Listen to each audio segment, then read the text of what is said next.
Good morning and welcome back to the Elevator Clinics. I'm Glenn Caruso, head football coach at St. Thomas, and here to spend a few minutes with you. Most of you know the deal already. Elevator Clinics, an elevator pitch is what you would talk to someone about when you only had a limited amount of time. The essence of what you're trying to get across very succinctly.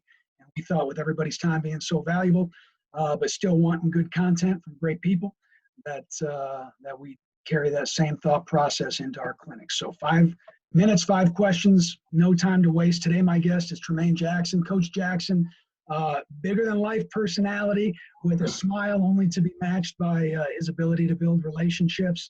And he's now the head coach at Colorado Mesa in his first year going through all this. Coach, really excited to have you on. Glad to be here, Coach.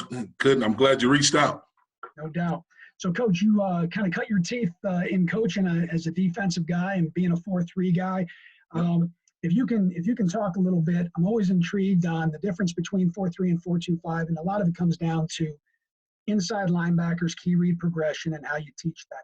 If you were teaching day one 4-3 linebacker play, take us through a key read progression and maybe even a simple drill that you would use to display that to the kids.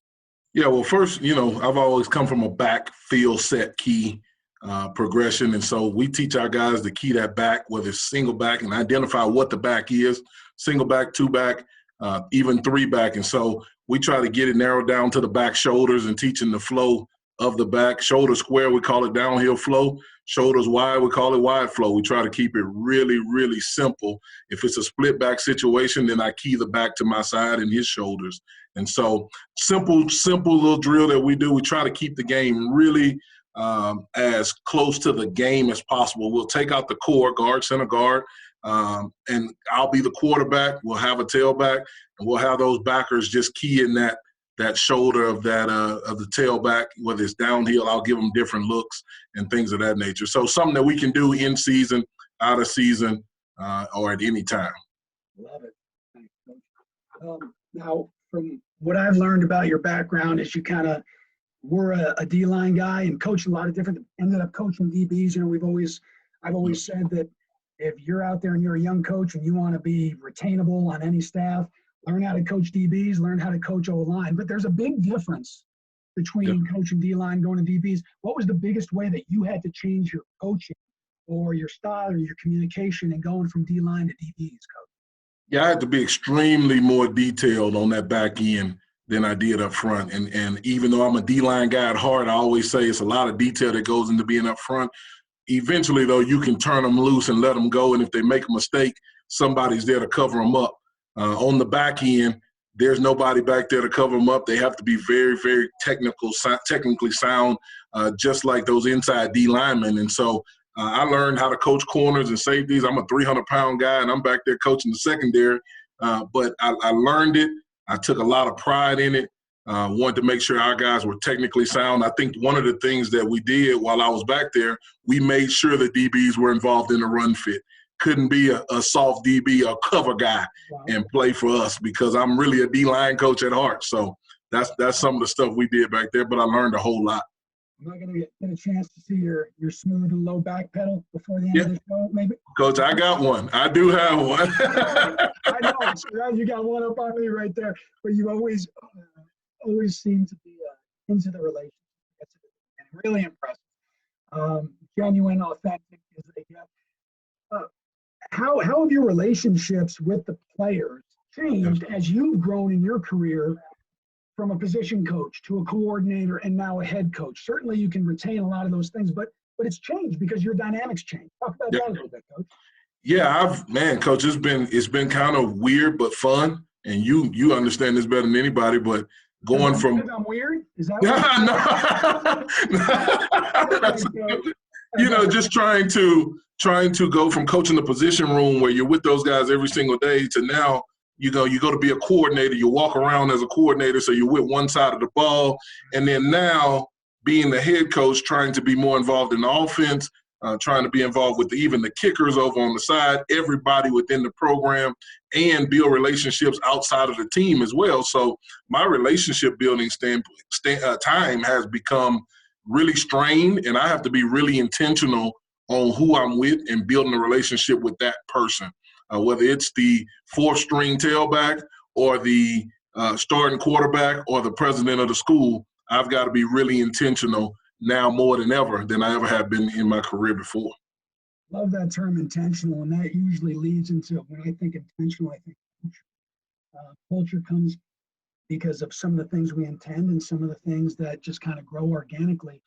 Certainly, we're in a different coaching environment for those coaches who are in their first year as a head coach with the COVID-19. But how have you had some time with them before they had to depart and go back home because of the quarantine, but how are you and your staff building that culture among your team? Yeah, we're taking, because we proceeded as though we were in spring ball right now. We are able to do meetings and things of that nature. So we're taking the time as though they were still here. Even though we're doing things on Zoom, we have a team meeting every Wednesday night where we're talking about the culture. Our coaches once a week, they have mentorship groups that they go and instill a certain topic in, whether it be family, whether it be how to write a check, something about that grows them in life, not just football. But we're trying to be, again, using that word intentional about implanting the culture of what we want to be into our football team. We don't know when we're going to play, but when we play, we want to make sure that we're ready. And so we're leaving no stone unturned on the culture, from the culture aspect. We're trying to get in. And the good thing for me, Coach, our kids wanted it. I had parents call me and say, Coach, can you tell my kid to come home because he won't leave? And so our kids are wanting it, so we definitely want to get it to them. So this is usually the part of the questioning where I ask how we've grown in some way. But for you specifically, Coach Jack, I remember the first time we talked, we had a conversation about Grandma and how you and her came up with the idea of insight to eyesight. I've heard it many times and I can't get it out of my head. I love it. What does insight to eyesight mean to you, and how does that manifest in your daily life and in your program? Yeah, what it means to me is showing people exactly what's inside of me, my core, my foundation, what was put into me throughout my playing career, my coaching career, and just my life. And so when my grandma used to say that, I decided to steal that from her and take it into coaching. And we've been doing that, ever since I was a position coach. And what was unique was when I became a head coach, or when I was interviewing for head coaching jobs, I used that as my title on my head coaching manual, from insight to eyesight. And what we're trying to do, and what I want the administration to know that we would do, is the core of who I am, the relationships, loving guys, loving players, passing love on. We really wanted to be able to display that in our program, and that's what we were going to put into guys, and hopefully they grew inside and are able to display that outside of them when they go out into the world. So that's really what it is. And it's the core of who we are. Which that explains well, and I don't think you stole it from Grandma. I'm pretty sure she would let you have it if you want. But there it is, pretty simple. 5 questions, 5 minutes, no time to waste. And Coach Jack, just a joy to every time we get a chance to talk, I find myself walking away smiling, a better man. So thank you so much for taking the time. Appreciate it, Coach. Look forward. I'm trying to be like you, Coach, and get a couple of wins this year.